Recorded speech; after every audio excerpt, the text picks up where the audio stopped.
ओम शांति। सुनते हैं आज 5 मई 2025 के साकार बाप दादा के मधुर महावाक्य।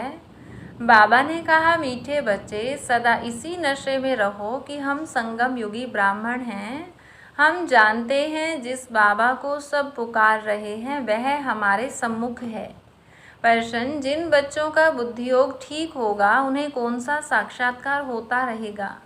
उत्तर, सतयुगी नई राजधानी में क्या क्या होगा, कैसे हम स्कूल में पढ़ेंगे, फिर राज्य चलाएंगे, यह सब साक्षात्कार जैसे जैसे नज़दीक आते जाएंगे होता रहेगा। परंतु जिनका बुद्धियोग ठीक है, जो अपने शांति धाम और सुख धाम को याद करते हैं, धंधाधोरी करते भी एक बाप की याद में रहते हैं, उन्हें ही यह सब साक्षात्कार होंगे। गीत। ओम नमो शिवाय। ओम शांति। भक्ति मार्ग में और जो भी सत्संग होते हैं उनमें तो सब गए होंगे। वहाँ या तो कहेंगे बोलो सब वाह गुरु, या राम का नाम बताएंगे। यहाँ बच्चों को कुछ कहने की भी ज़रूरत नहीं रहती, एक ही बार कह दिया है, घड़ी घड़ी कहने की दरकार नहीं। बाप भी एक है, उनका कहना भी एक ही है। क्या कहते हैं? बच्चों, मामे कम याद करो, पहले सीख कर फिर आकर यहाँ बैठते हैं। हम जिस बाप के बच्चे हैं उनको याद करना है। यह भी तुमने अभी ब्रह्मा द्वारा जाना है कि हम सभी आत्माओं का बाप वह एक है। दुनिया यह नहीं जानती, तुम जानते हो हम सब उस बाप के बच्चे हैं। उनको सभी गॉड फादर कहते हैं। अब फादर कहते हैं, मैं इस साधारण तन में तुमको पढ़ाने आता हूँ। तुम जानते हो बाबा इनमें आए हैं, हम उनके बने हैं। बाबा ही आकर पतित से पावन होने का रास्ता बताते हैं। यह सारा दिन बुद्धि में रहता है। यूं शिव बाबा की संतान तो सब हैं, परंतु तुम जानते हो और कोई नहीं जानते हैं। तुम बच्चे समझते हो हम आत्मा हैं, हमको बाप ने फरमान किया है कि मुझे याद करो, मैं तुम्हारा बेहद का बाप हूँ। सब चिल्लाते रहते हैं कि पतित पावन आओ, हम पतित बने हैं। यह देह नहीं कहती, आत्मा इस शरीर द्वारा कहती है। 84 जन्म भी आत्मा लेती है ना। यह बुद्धि में रहना चाहिए कि हम एक्टर्स हैं। बाबा ने हमको अब त्रिकालदर्शी बनाया है, आदि मध्य अंत का ज्ञान दिया है। बाप कोई सब बुलाते हैं ना, अभी भी वह कहेंगे, कहते रहते हैं कि आओ, और तुम संगम युगी ब्राह्मण कहते हो बाबा आया हुआ है। इस संगम युग को भी तुम जानते हो, यह पुरुषोत्तम युग गाया जाता है। पुरुषोत्तम युग होता ही है कलयुग के अंत और सतयुग के आदि के बीच में। सतयुग में सत्य पुरुष, कलयुग में झूठे पुरुष रहते हैं। सतयुग में जो होकर गए हैं उन्हों के चित्र हैं, सबसे पुराने थे पुराने यह चित्र हैं। इनसे पुराने चित्र कोई होते नहीं। ऐसे तो बहुत मनुष्य फालतू चित्र बैठ बनाते हैं। यह तुम जानते हो कौन कौन होकर गए हैं। जैसे नीचे अम्बा का चित्र बनाया है अथवा काली का चित्र है, तो ऐसी भुजाओं वाली थोड़ी हो सकती है। अम्बा को भी 2 भुजाएं होंगी ना। मनुष्य तो जाकर हाथ जोड़ते पूजा करते हैं। भक्ति मार्ग में अनेक प्रकार के चित्र बनाए हैं। मनुष्य के ऊपर ही भिन्न भिन्न प्रकार की सजावट करते हैं तो रूप बदल जाता है। यह चित्र आदि वास्तव में कोई है नहीं, यह सब है भक्ति मार्ग। यहाँ तो मनुष्य लूले लंगड़े निकल पड़ते हैं। सतयुग में ऐसे नहीं होते। सतयुग को भी तुम जानते हो, आदि सनातन देवी देवता धर्म था। यहाँ तो ड्रेस देखो, हर एक की अपनी अपनी कितनी वैरायटी है। वहाँ तो यथा राजा रानी तथा प्रजा होते हैं। जितना नज़दीक होते जाएंगे तो तुमको अपनी राजधानी की ड्रेस आदि का भी साक्षात्कार होता रहेगा। देखते रहेंगे, हम ऐसे स्कूल में पढ़ते हैं, यह करते हैं। देखेंगे भी वह जिनका बुद्धियोग अच्छा है। अपने शांति धाम सुख धाम को याद करते हैं। धंधा धोरी तो करना ही है, भक्ति मार्ग में भी धंधा आदि तो करते हैं ना। ज्ञान कुछ भी नहीं था, यह सब है भक्ति, उसको कहेंगे भक्ति का ज्ञान। वह यह ज्ञान दे न सके कि तुम विश्व के मालिक कैसे बनेंगे। अभी तुम यहाँ पढ़कर भविष्य विश्व के मालिक बनते हो। तुम जानते हो यह पढ़ाई है ही नई दुनिया, अमर लोक के लिए। बाकी कोई अमरनाथ पर शंकर ने पार्वती को अमर कथा नहीं सुनाई है, वह तो शिव शंकर को मिला देते हैं। अभी बाप तुम बच्चों को समझा रहे हैं, यह भी सुनते हैं। बाप बिगर सृष्टि के आदि मध्य अंत का राज कौन समझा सकेंगे। यह कोई साधु संत आदि नहीं है। जैसे तुम ग्रस्त व्यवहार में रहते थे वैसे यह भी। ड्रेस आदि सब वही है, जैसे घर में माँ बाप बच्चे होते हैं, फर्क कुछ नहीं है। बाप इस रथ पर सवार हो आते हैं बच्चों के पास, यह भाग्यशाली रथ गाया जाता है। कभी बैल पर सवारी भी दिखाते हैं। मनुष्यों ने उल्टा समझ लिया है, मंदिर में कभी बैल हो सकता है क्या। श्री कृष्ण तो है प्रिंस, वह थोड़े ही बैल पर बैठेंगे। भक्ति मार्ग में मनुष्य बहुत मूंझे हुए हैं। मनुष्यों को है भक्ति मार्ग का नशा, तुमको है ज्ञान मार्ग का नशा। तुम कहते हो इस संगम पर बाबा हमको पढ़ा रहे हैं। तुम हो इस दुनिया में, परंतु बुद्धि से जानते हो हम ब्राह्मण संगम युग पर हैं। बाकी सब मनुष्य कलयुग में हैं। यह अनुभव की बातें हैं। बुद्धि कहती है हम कलयुग से अब निकल आए हैं, बाबा आया हुआ है। यह पुरानी दुनिया ही बदलने वाली है, यह तुम्हारी बुद्धि में है और कोई नहीं जानते। भल एक ही घर में रहने वाले हैं, एक ही परिवार के हैं, उसमें भी बाप कहेगा हम संगम युगी हैं, बच्चा कहेगा नहीं हम कलयुग में हैं। वंडर है ना। बच्चे जानते हैं हमारी पढ़ाई पूरी होगी तो विनाश होगा, विनाश होना जरूरी है। तुम्हारे में भी कोई जानते हैं, अगर यह समझे दुनिया विनाश होनी है तो नई दुनिया के लिए तैयारी में लग जाएं। बैगेज तैयार कर लें, बाकी थोड़ा समय है, बाबा के तो बन जाएं। भूख मरेंगे तो भी पहले बाबा फिर बच्चे, यह तो बाबा का भंडारा है। तुम शिव बाबा के भंडारे से खाते हो। ब्राह्मण भोजन बनाते हैं इसलिए ब्रह्मा भोजन कहा जाता है। जो पवित्र ब्राह्मण हैं याद में रहकर बनाते हैं। सिवाय ब्राह्मणों के शिव बाबा की याद में कोई रह नहीं सकते। वह ब्राह्मण थोड़े ही शिव बाबा की याद में रहते हैं। शिव बाबा का भंडारा यह है जहाँ ब्राह्मण भोजन बनाते हैं। ब्राह्मण योग में रहते हैं, पवित्र तो हैं ही, बाकी है योग की बात, इसमें ही मेहनत लगती है। गपोड़ा चल न सके, ऐसे कोई कह न सके कि मैं संपूर्ण योग में हूँ व 80% योग में हूँ, कोई भी कह न सके। ज्ञान भी चाहिए। तुम बच्चों में योगी वह हैं जो अपनी दृष्टि से ही किसी को शांत कर दें। यह भी ताकत है, एकदम सन्नाटा हो जाएगा।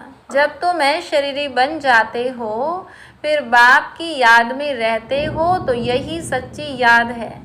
फिर से यह प्रैक्टिस करनी है, जैसे तुम यहाँ याद में बैठते हो यह प्रैक्टिस कराई जाती है। फिर भी सब कोई याद में रहते नहीं हैं, कहाँ कहाँ बुद्धि भागती रहती है तो वह फिर नुकसान कर लेते हैं। यहाँ संदली पर बिठाना उनको चाहिए जो समझे हम ड्रिल टीचर हैं, बाप की याद में सामने बैठे हैं। बुद्धि योग और कोई तरफ न जाए, सन्नाटा हो जाएगा। तुम शरीरी बन जाते हो और बाप की याद में रहते हो, यह है सच्ची याद। सन्यासी भी शांति में बैठते हैं, वह किसकी याद में रहते हैं? वह कोई रियल याद नहीं है, कोई को फायदा नहीं दे सकेंगे। वह सृष्टि को शांत नहीं कर सकते। बाप को जानते ही नहीं, ब्रह्म को ही भगवान समझते रहते। वह तो है नहीं, अभी तुमको श्रीमत मिलती है। मामेकम याद करो। तुम जानते हो हम 84 जन्म लेते हैं। हर जन्म में थोड़ी थोड़ी कला कम होती जाती है, जैसे चंद्रमा की कला कम होती जाती है। देखने से इतना मालूम थोड़ी पड़ता है। अभी कोई भी संपूर्ण नहीं बना है। आगे चल तुमको साक्षात्कार होंगे। आत्मा कितनी छोटी है, उनका भी साक्षात्कार हो सकता है। नहीं तो बच्चियां कैसे बताती हैं कि इनमें लाइट कम है, इनमें जास्ती है। दिव्य दृष्टि से ही आत्मा को देखती हैं। यह भी सभी ड्रामा में नूंद है। मेरे हाथ में कुछ नहीं है, ड्रामा मुझसे कराते हैं। यह सब ड्रामानुसार चलता रहता है। भोग आदि यह सब ड्रामा में नूंद है।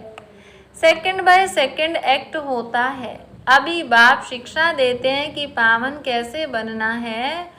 बाप को याद करना है कितनी छोटी आत्मा है जो पतित बनी है, फिर पावन बननी है। वंडरफुल बात है ना। कुदरत कहते हैं ना, बाप से तुम सब कुदरती बातें सुनते हो। सबसे कुदरती बात है आत्मा और परमात्मा की, जो कोई नहीं जानते। ऋषि मुनि आदि कोई भी नहीं जानते। इतनी छोटी आत्मा ही पत्थर बुद्धि फिर पारस बुद्धि बनती है। बुद्धि में यही चिंतन चलता रहे कि हम आत्मा पत्थर बुद्धि बनी थी। अब फिर बाप को याद कर पारस बुद्धि बन रही हैं। लौकिक रीति तो बाप भी बड़ा, फिर टीचर गुरु भी बड़े मिलते हैं। यह तो एक ही बिंदी, बाप भी है, टीचर भी है, गुरु भी है। सारा कल्प देहधारी को याद किया है। अब बाप कहते हैं मामेकम याद करो। तुम्हारी बुद्धि को कितना महीन बनाते हैं। विश्व का मालिक बनना कोई कम बात है क्या? यह भी कोई ख्याल नहीं करते कि यह लक्ष्मी नारायण सत्युग के मालिक कैसे बने। तुम भी नंबरवार पुरुषार्थ अनुसार जानते हो। नया कोई इन बातों को समझ न सके। पहले मोटे रूप से समझा, फिर महीनता से समझाया जाता है। बाप है बिंदी, वह फिर इतना बड़ा बड़ा लिंग रूप बना देते हैं। मनुष्यों के भी बहुत बड़े बड़े चित्र बनाते हैं, परंतु ऐसे है नहीं। मनुष्यों के शरीर तो यही होते हैं। भक्ति मार्ग में क्या क्या बैठ बनाया है। मनुष्य कितना मूंझे हुए हैं। बाप कहते हैं जो पास्ट हो गया वह फिर होगा। अभी तुम बाप की श्रीमत पर चलो। इनको भी बाबा ने श्रीमत दी, साक्षात्कार कराया ना। तुमको हम बादशाही देता हूँ, अब इस सर्विस में लग जाओ। अपना वर्षा लेने का पुरुषार्थ करो। यह सब छोड़ दो तो यह भी निमित्त बना। सब तो ऐसे निमित्त नहीं बनते हैं। जिनको नशा चढ़ा तो आकर बैठ गए, हमको तो राजाई मिलती है। फिर यह पाई पैसे क्या करेंगे। तो अब बाप बच्चों को पुरुषार्थ कराते हैं। राजधानी स्थापन हो रही है, कहते भी हम लक्ष्मी नारायण से कम नहीं बनेंगे। तो श्रीमत पर चलकर दिखाओ, चूं चां मत करो। बाबा ने थोड़ा ही कहा, बाल बच्चों का क्या हाल होगा। एक्सीडेंट में अचानक कोई मर जाते हैं तो कोई भूखा रहता है क्या? कोई न कोई मित्र संबंधी आदि देते हैं खाने के लिए। यहाँ देखो बाबा पुरानी झोपड़ी में रहते हैं, तुम बच्चे आकर महलों में रहते हो। बाप कहेंगे बच्चे अच्छी रीति रहें, खाएं पिएं।